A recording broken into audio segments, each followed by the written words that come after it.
આ ત્રણને મૂળ તો શાસ્ત્રમાં તો બે, જપનિષ્ઠ અને તપનિષ્ઠ. આ ખપનિષ્ઠ તો મને ગમ્યું એટલે મેં એમાં ઉમેર્યું છે. તમે બે રાખો તોય ચાલશે, પણ મેં મારા માટે ઉમેર્યું કે ખપનિષ્ઠ. એવું જીવવું કે જેટલી આપણી ખપત હોય, વધારે નહીં. મેં ઘણી વખત તમારી સાથે સંવાદ કર્યો છે કે હથેળીમાં કોઈ બ્રાહ્મણ દેવતા આપણને સંકલ્પ કરાવે કોઈ શુભ કર્મમાં, કોઈ વિધિમાં, અને આપણી હથેળીમાં જો જળ હોય તો એમાં બહુ તરંગ ઉત્પન્ન નહીં થાય. હા, થોડીક હવા આવે તો કદાચ હથેળીના જળમાં પણ થોડુંક હલચલ પણ બહુ નહીં થાય. પણ એ જળ એક વાટકામાં હોય, છાલિયામાં હોય, તાંસળીમાં હોય તો થોડીક વધારે તરંગો ઉત્પન્ન થશે. એ જ જળ એક નાનકડા એવા તળાવમાં હોય તો વધારે, એ જ જળ ઉકાઈ ડેમમાં હોય તો જાણે સમુદ્રમાં ભરતી ઓટ થાય છે એટલું તરંગાય. વસ્તુની માત્રા જ્યારે જ્યારે વધે છે, ખપ વગરની જે માત્રા વધે છે એ તરંગો પેદા કરે. અને હું તો એમ કહું કે હાથમાં પાણી હોય એમાં એ તરંગો પેદા થાય એના પહેલાં સંકલ્પ કરી લેવો, નહીંતર ક્યારે હલચલ પેદા થશે એનું કોઈ ઠેકાણું નથી. સ્વામી વિવેકાનંદજીને એક પત્રકારે અમેરિકામાં એમ પૂછ્યું કે ઝેરની વ્યાખ્યા શું? વિષ જેનાથી માણસ મરી જાય એની વ્યાખ્યા શું?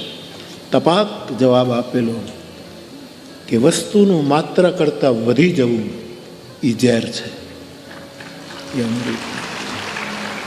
એટલે શંકરાચાર્યની 6 અમૃતની વાત હતી મેં તમને કહી. એમાં પહેલો તોષ શબ્દ છે, સંતોષ. બીજી દયા, ત્રીજી ક્ષમા. આ બધી જે વાતો આપણે કરી ગયા. તો ખપનિષ્ઠ, આપણી જરૂરિયાત કેટલી, બાકી બધું તો પરબારું. તો જ્યારે આપણને આમાં કંઈ ગતિગમ ન પડે, ગતાગમ ન પડે, ત્યારે ખોજી બ્રાહ્મણોએ આ વિજ્ઞાનને સમજવા માટે હાથમાં સમીધ લઈને કોઈ બ્રહ્મનિષ્ઠ અને શ્રોત્રિય સદગુરુને શરણે જવું. આ મંત્રની કાલે મેં થોડીક વાત કરી. પણ એ સદગુરુ કેવો હોવો જોઈએ એના માટેનો બીજો મંત્ર મેં કાલે તમને એમનેમ કહ્યો, પણ મૂળ મંત્ર આ છે, અગ્નિર મૂર્ધા. જેનું મસ્તક અગ્નિ છે, જેના વિચારોમાં અજવાળા છે.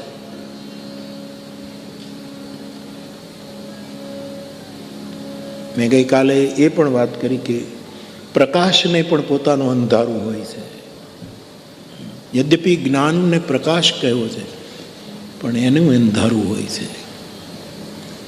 તો જેનું મસ્તક બ્રહ્મ વિદ્યાથી ઉષ્ણ છે, ઉર્જાવાન છે, એવા કોઈ મહાપુરુષની પાસે જઈ અને આપણે આપણી વાત રજૂ કરવી.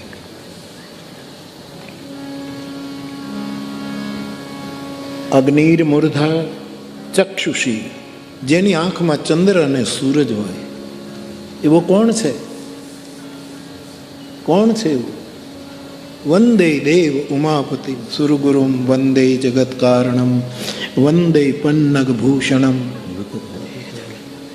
ગધરમ વંદે પશુન વંદે સૂર્ય શશાંક વહનિનયનમ. મારા મહાદેવના 2 નેત્રો. બુદ્ધ પુરુષ છે, સદગુરુ છે.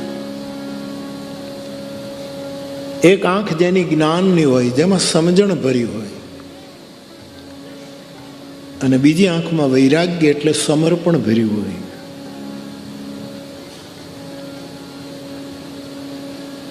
અને જ્યારે મારી તમારી 2 આંખમાં આવું પરીક્ષણ આપણે નથી કરતા, મોટી મુશ્કેલી છે. વેદાંતમાં એક વાર્તા આવે છે કે 10 જણા ફરવા નીકળ્યા, મિત્રો હતા 10. આપે સાંભળ્યું હશે, હું કદાચ પહેલી વાર કહું છું.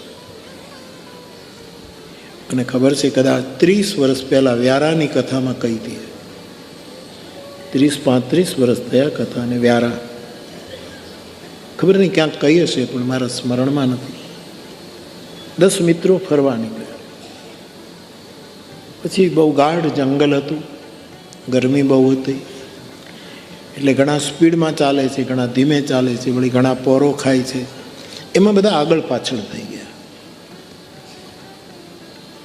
અને પછી જ્યાં પહોંચવાનું હતું ત્યાં બધા પહોંચ્યા અને અડધા કલાકમાં બધા ભેગા થઈ ગયા, 10 જણા. પછી એક માણસ એવું બોલ્યું કે ભાઈ આપણે 10 જણા હતા અને આગળ પાછળ થઈ ગયા, જરા ગણી લઈએ કે 10 છીએ કે આમાંથી એકાદું ઓછું થઈ ગયું. બહુ પ્રસિદ્ધ વેદાંતની વાત. એટલે એક જણો જે હતો એને ગણવા માંડ્યું, 1 2 3 4 5 6 7 8 9. એક ખોવાઈ ગયો. પેલા આપણે બધા આવી ગયા ને આ ક્યાં રહી ગયો કોણ, આ તો ક્યાં ગયો. એટલે બીજાને થયું કે કદાચ તારી ગણતરી ખોટી હોય, મને ગણવા દે.